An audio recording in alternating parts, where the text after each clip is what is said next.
Hey everyone, welcome back to Cheddar. Our next guest is working to end gender inequality. She is launching a new global program called Generation Equality, and this will be a partnership between UN Women, WEF, the private sector, and the Gates Foundation. Joining us now, back with us on the show, is Phumzile Mlambo-Ngcuka, the executive director at UN Women. Phumzile, great to have you back as always. Thank you. So Generation Equality, give us a sense of what the main objectives are. Well, Generation Equality identified 6 themes around which to organize to end gender inequality. The private sector is a key partner in this. Governments are a partner, civil society are a partner, academics are partners as well. And the themes around which we organize are ending violence against women, economic justice, sexual and reproductive rights, women and climate change, women in leadership, and technology and innovation. So these are the 6 areas. And each company, together with the government, together with civil society, would tackle a theme together. And we want them to do this for 5 years with results, with time frames, with a clear roadmap that will bring about change in that sector. Absolutely. What sets this program apart from UN Women?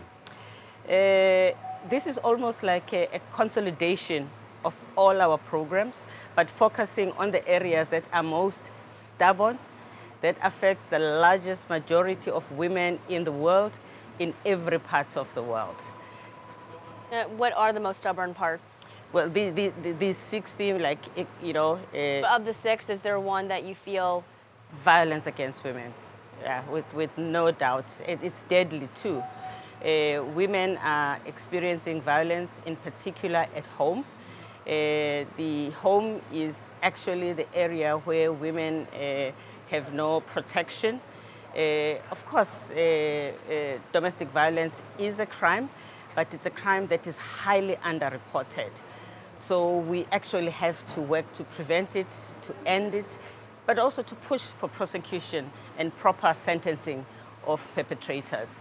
And so outside of Generation Equality, what other programs or activations can we expect from UN Women this year? So we are taking Generation Equality to Mexico, where we will gather with about 2,000 women, especially and in particular young people, because we are making this a call to all generations, given that today, just at the workplace, you have from millennials and below, up to the very old.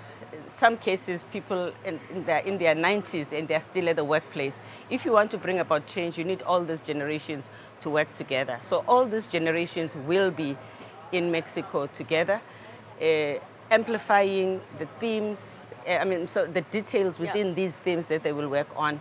And from there, we will propagate the agreements that we'll reach there, and we will close the discussion in Paris in July.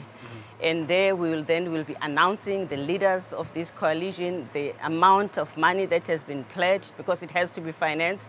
We are not taking any theme forward, not unless there has been a budget that has been put forward. And is that why the private sector participation is so important? I mean, what motivates? Exactly. Right? Yeah. Exactly. The private sector are going to be our partners for financing, but also our partners for implementation. Member states as well that are coming on board. They are going to be partners for implementation as well as partners for financing. For instance, member states are already indicating which of the themes they are attracted to. Britain, for instance, wants to drive the one on climate change. Finland wants to drive the one on technology. And we still looking at others. IKEA, a company, they're interested on ending violence against women, so they will join that coalition. And that's sort of what I wanted to learn more about, right, is some of the companies that, okay, so you mentioned IKEA, what are some other companies, why do you think they're so interested in this part of, society? Well, because a workplace that is in tune with what's best for society attracts the shareholders that don't just want value for money, but want fairness. The millennials in particular don't want to work for companies that do not aspire for a higher purpose. So they are also reading the signs. And then, of course, it's also markets. Google, for instance, is interested in extending the internet access and closing the gender divide on the internet access, because the more people use internet, the better it is for them. So there's a little bit of concern for humanity, but there's also pragmatism on their part because they also manage to expand their markets. You spoke about women's reproductive rights as well. Yes. Last week we saw President Trump very much supporting March for Our Life, which many looked at as a vote against women's reproductive rights. So he's not coming, I suppose, to this coalition. And so what is your response then when you see countries that are part of the UN ultimately and part of the discussion and the discourse and dialogue on many other topics, that then when it comes to women's rights, they deviate away from some of the very topics that are core to your mission? Well, it is actually quite troubling. We try to engage to the extent that we can to bring them closer, but thankfully the citizens of countries do their own thing. They make their own choices. Some of the companies that are coming to participate and partner with us are actually US companies, and you grapple that. The ones that are driving climate change, for instance, like Salesforce, these are American companies, notwithstanding that the government itself is not, is sort of questioning climate change.